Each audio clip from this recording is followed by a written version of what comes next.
சொந்தம் ஒருவரும் இல்லை என்ற உண்மையை ஒரு நாளும் நீ மறந்திடாதே.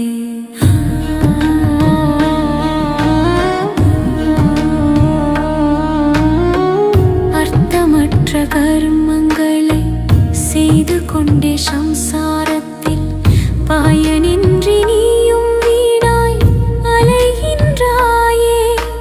காயமது மாயமதனை சவம் என்று உணர்ந்து கொண்டு சத்தியத்தை அறிந்திட நாம் வழி தேடுவோம்.